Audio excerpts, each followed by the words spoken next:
अधिक मास महात्म्य अध्याय 20. या अध्यायात काय कथा आली आहे आपण बघूयात.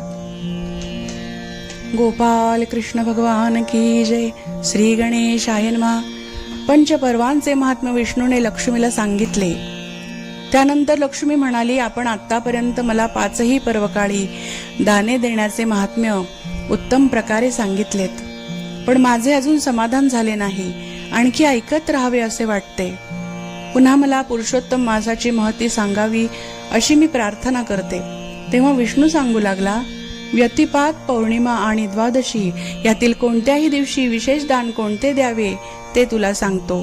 33 अनारसे तुपामध्ये तळून काढावे, त्यावर वस्त्र घालावे, त्यांची पूजा करावी. तसेच ज्या ब्राह्मणाला दान द्यायचे त्याची 16 उपचारांनी पूजा करावी आणि भोजन दक्षिणा इत्यादींसह ते 33 अनारसे त्याला दान द्यावेत.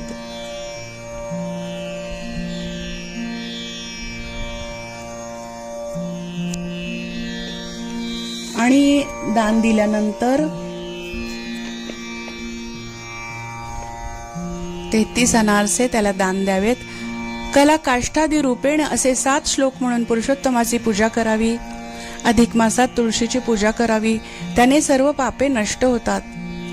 अधिक महिन्यात काय काय करायचं आहे हे अत्यंत चांगल्या पद्धतीनं या अधिक मासाच्या पोथीमध्ये सांगितलेलं आहे. तरी प्रत्येकाने आपल्याला जसं जमेल तसं करायचं आहे. तुळशीची पूजा करणं सगळ्यांना शक्य आहे. अनारशाचे दान तर सर्वश्रेष्ठच आहे. द्वादशीच्या व्रताचे महात्म्य किती आहे त्या संबंधी एक कथा आहे, ती ऐक. कुबेराची स्मित विलासिनी नामक प्रिय अप्सरा होती. ती क्रीडेसाठी पृथ्वीवर आली. कुरुक्षेत्रात उतरली. सुगंधी पुष्पांची एक माळ तिने गुंफली. त्यावेळी तिच्या मनात आले, ही माळ योग्य पुरुषाच्या गळ्यात घालावी व त्याच्याकडून आपली वासना पूर्ण करून घ्यावी. पुष्कळ वेळ तिला कोणी भेटले नाही.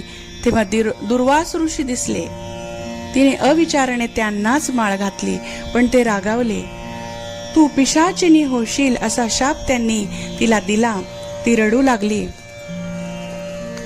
दया करा म्हणू लागली. तेव्हा दुर्वासाने तिला उशाप दिला. तू 4 युगे समुद्रातीरावरील कुमारी क्षेत्रात पिशाच योनीत राहशील. त्यानंतर तेथे एक तापसी येईल. त्या स्त्रीच्या दर्शनाने तुझ्या मनात चांगली बुद्धी उत्पन्न होईल. तू तिच्या पाया पडशील. ती तुला अधिक मास व्रताचे पुण्य देईल. तेव्हाच तुझी पिशाची योनीतून मुक्तता होईल. दुर्वास निघून गेले. तत्काळ ती अप्सरा पिशाच योनीत गेली.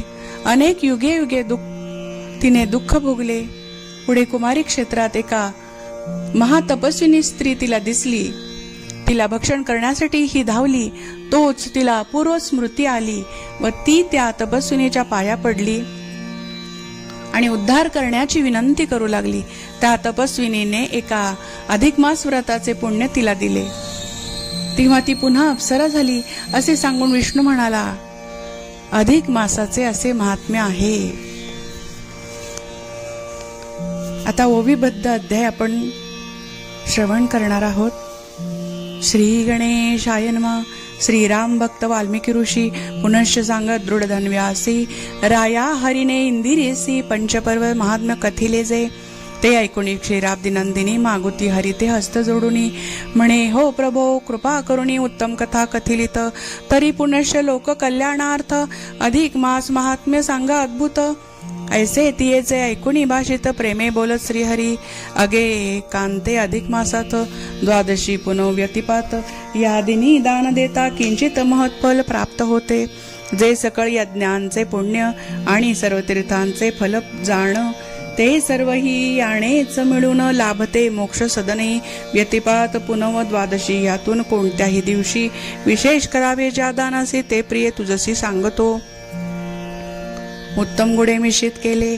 घृत साजूक घृता माझी तळिले. ऐसे 33 अपूप चांगले कास्यपात्री ठेवावे आणि तयावरी वस्त्र घालून उपानह सन्निध ठेवून गंधाद्युपचारी संपूर्ण अपूप पूजन करावे. मग आसन पाद्या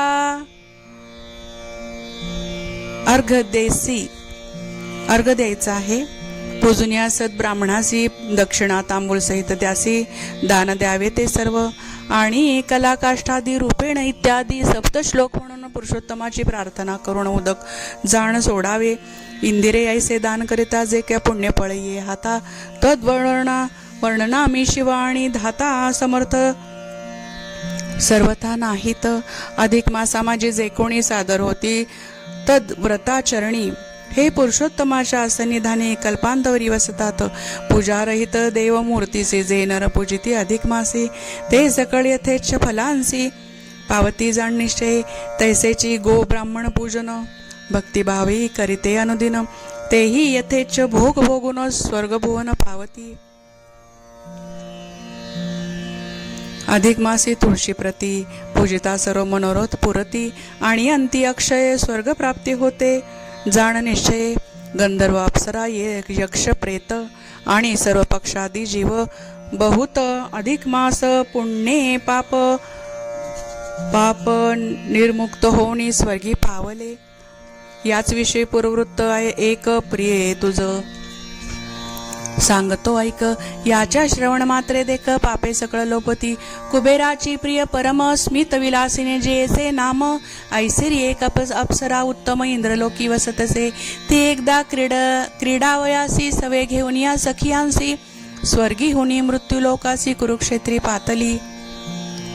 चिरकाळ पर्यंत ते स्थळी सखियांसंगे बहु क्रीडली. मग सुगंध पुष्पे वेचुनी चांगली माळ गुंफिली तियेने.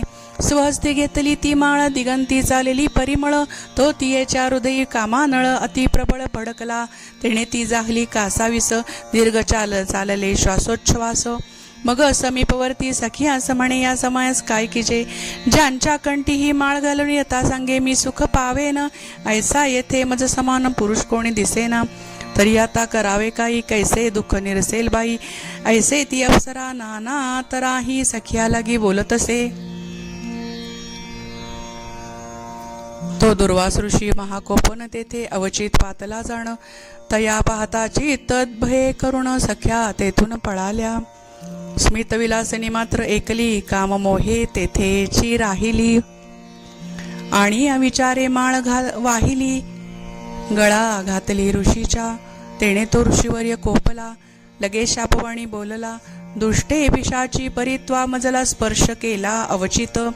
तरी माझ्या वचने करून तू पिशाचीच होई मेदिनी. हे ऐकून ती स्मितविलासिनी अति दिनवाणी जाहली. घट्ट धरुणी ऋषीचे चरण ओक्साओक्सी करीत रुदन म्हणे समर्था मी अतिदिन अबलाहीन असे पै. अहमी अत्यंत मतिमंद नेणोनी केला अपराध. तुम्ही दया सागरागाध अंतरी विशुद्ध सर्वदा. शत अपराध केले स्त्रियांनी तरी त्यान मारती पंडित कोणी. दीनवत्सल साधू जनदिनी तया अनुदिनी करितात. तरी हे साधू दीनानाथ अपराध क्षमा कीजिए समर्था. तरी हे साधू दीनानाथ अपराध क्षमा कीजिए समर्था. तुम्हा वाचूनी मजला आता नाही रक्षता कोणीच. हे ऐकून तो मुनिदेव यद्यपि असे कोप स्वभाव तरी प्रपन्नार्थी म्हणजे शरणागत आलेले जन हरावी सर्व. ऐसे सदैव व्रत त्याचे म्हणून तो हृदय द्रवला आणि ती येते बोलू लागला. अगे माझ्या शापवाणीला अन्यथा कोणा न करवेची.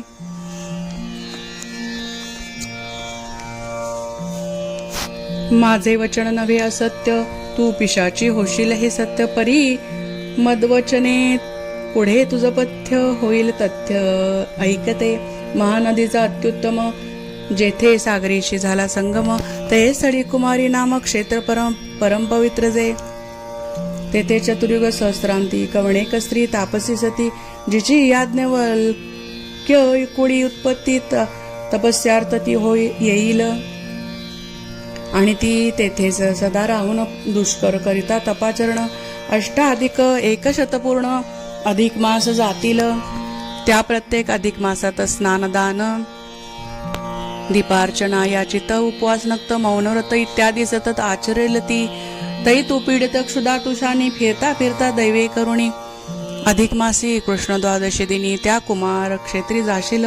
तेथे त्या तापसीचे पाहून तिला सत्वर भक्षावे म्हणून धावत धावत वेगे करून तत्सन्निध जाशील तो तद्दर्शने मात्रे शोजवळ तुझं ज्ञान उत्पन्न होईल. मग त्या तापसीसी शुभ बोल बोलू लागशील ऐसे की हे तपस्विनी पुण्य सरिते अगाध करुणामृत सरिते मजवरी कृपा करुणी माते लोपवी दुरिते सर्वही लहान थोर सर्व जीवांसी घोर मृत्यू देणे अहर्निशी परी विधातये पिशाच योनिसी क्षणमात्रे कोणासी न ठेवणे. हे पिशाच अति निकृष्ट बहुतची येते होती कष्ट म्हणून माते विनविती कष्ट स्पष्ट करी उत्कृष्ट कृपा आता. ऐसे तुझे दीनवचन ऐकून ती तापसी तक्षण एक अधिक मासेचे व्रतफल संपूर्ण तुझ लागून अर्पिल.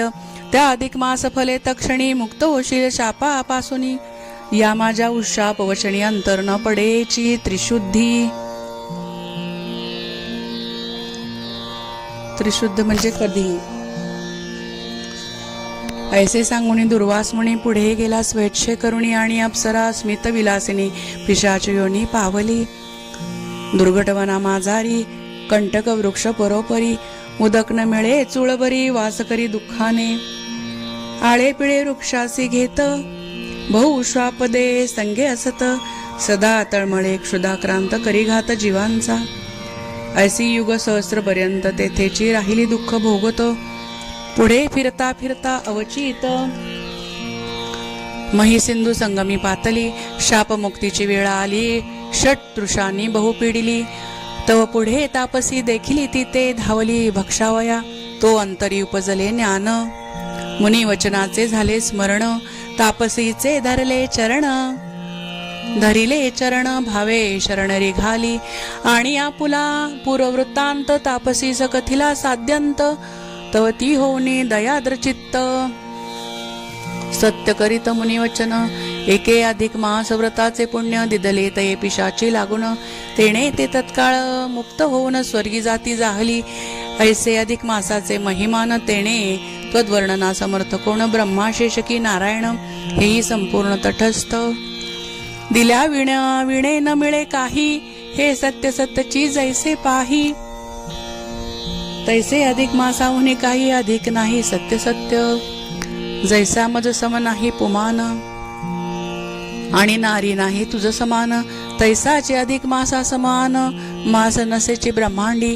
पर्वता माझी श्रेष्ठ मेरू की ग्रह माझे भास्करो की पक्षा माझे विनता कुमरू की रोहिणी वरू उडुगणात की दीपदा माझी ब्राह्मण की चतुष्पादा माझी गौजण की वृक्षा माझी अश्वत्थ महान की गंगा श्रेष्ठ सरितात.